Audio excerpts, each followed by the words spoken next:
What's up, guys? How you doing? Early hours of the morning. Um, a lot of times you hear women discussing things about the things they can accept in relationships and things that they cannot accept. And most times they'll say, you know what, I have a very short fuse. The level of my tolerance is very, very short. There are things I cannot take from a man. Once the man does XYZ to me, I'm going to give him a butt. But the question now remains, when can you, as a woman, say you have had enough? When can you, as a woman, say you have had enough? To say enough is enough. Are there things you need to take into consideration?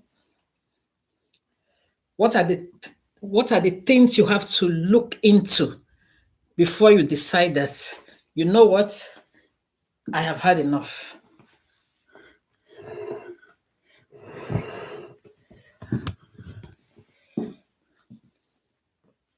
What are the things you need to look into before you say, I have had enough? I'm not taking this anymore. And the reason why a lot of people are under pressure to break up with their spouses is a lack of wisdom. Number one, a lack of wisdom. And number two, a lack of purpose. When you know that you don't understand the purpose for that marriage. Selfishness. You actually think that the marriage actually involves just you and your spouse alone. You don't take the children into consideration.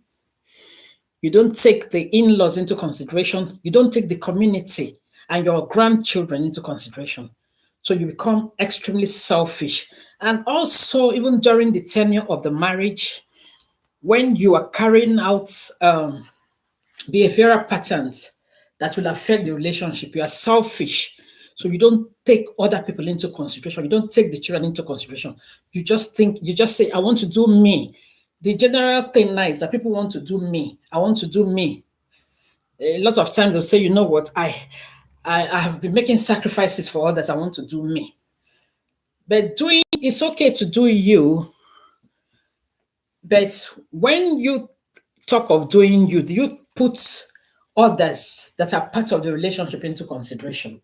So before you think of that divorce, before you think of filing in that paper, before you think of kicking that man out of the house, before you think of throwing that woman's things out of the matrimonial home, there are other things you must think about.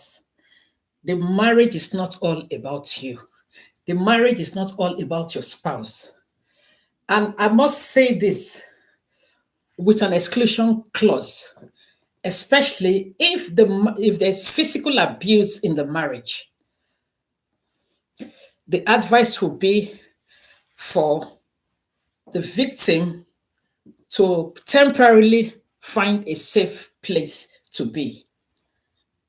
For the victim to temporarily find a safe place to be and then to seek help and to make sure that the perpetrator of that abuse actually realizes or understands the implication and the impact of that abuse on the victim. So if over the years the victim has tried to make this known and has tried to talk the perpetrator into seeking help and they are not cooperating, then other steps can be taken to make sure that the victim of domestic abuse is able to protect both, if it's the woman in this case, both herself and her children. So very, very important. But in the absence of abuse, say maybe couples are having other, and one thing you must also realize, adultery is a high level of emotional and psychological abuse.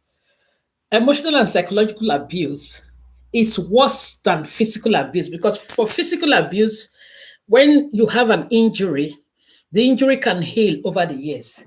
But the thing about emotional and psychological abuse, it is inbuilt. That's why sometimes you hear that people become depressed or they have mental health problems or they end up being diagnosed with uh, um, terminal diseases, because over the years, because of the toxicity of the relationship, their immune system becomes very low, and they can kind of contract all kinds of diseases because of the level of the immune system.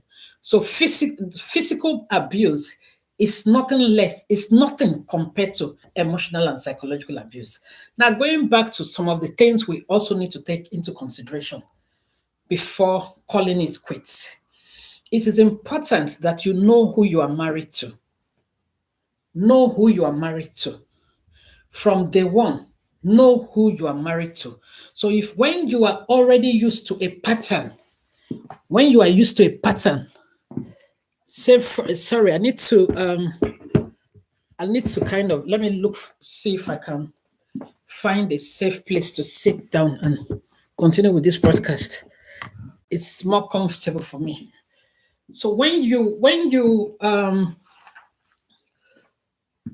if you study your spouse and you know a pattern, something that a man can do, a woman cannot do, it is very important. So when the pattern changes, then you begin to kind of find out, to carry out your research or to be observant, to say, why is this change? What is the cause of this change? Remember, there are certain physical changes that are caused by bad influences, bad friends, bad advice from friends, bad work colleagues, bad church members, being going into a church and getting involved with an occultic church that can actually influence you negatively, that the stability in your home starts to get affected. So bad influences, both physical and spiritual influences. So the moment you observe those things and you begin to understand that your spouse didn't used to be like this, what is the matter? What is going on? Then you can, that's the first thing. You found the cause, and then you begin to look for the cure. Either you want to pray, or you want to, because you might end up leaving that woman or leaving that man. The person might get into trouble, which is what the enemy likes, and obviously what the enemy is looking for. And then the person gets entangled the more. Before you know it, something happens to the person, and you start feeling bad that if you knew you were going to be there for the person. So think about the old times. How was that person? What is the pedigree of this person? After thinking about the pedigree, was this person a cruel person in the past? Was this person a godly person? What are the influence? What are the things now suddenly influencing this person that is causing them to become somebody different? Is it bad advice from friends? Is it bad advice from family members? Is it out of the jealousy of friends and family members? Are there spiritual attacks? Is there something? Or is it because of the sin of either of the spouses that have exposed the home to some kind of spiritual attacks? You have to think about all of that. And then you now proceed to thinking about, how will this decision affect the children? How will such a decision affect the children? Let's say, for example, you have 4 children or you have 2 children. The 2 of the children, even if they are twins, things may affect them differently. So the emotional stability of each of this child may be different, and the way things affect them may be different. So you have to think about, how will this separation or the breakage, how will it affect the children? Very, very important. I tell you, divorce affects children a lot. Divorce affects children. They take on that thing to their own relationship and begin to replicate the same thing they have also experienced in the obviously when during the period they were being raised. So they watch their parents, their father and their mother, they watch what happens, and it will either affect them negatively or affect them positively. I'm talking about affecting them positively in the case that if the mom, say for example, she was in a physically abusive relationship, and she took steps to step out of the relationship, to say enough is enough. Of course, it will affect the children positively, because now she's indirectly teaching the children that there are certain things that are not acceptable from its spouse, so that in case tomorrow the children now find themselves in that kind of situation, they will be able to remember and to replicate the same thing that their mom, the same steps that their mom took by fleeing domestic violence or being able to seek help in order to resolve issues. So I'm going to stop here for now. If you have a story that you want to share with me on this channel, please feel free to send me an email.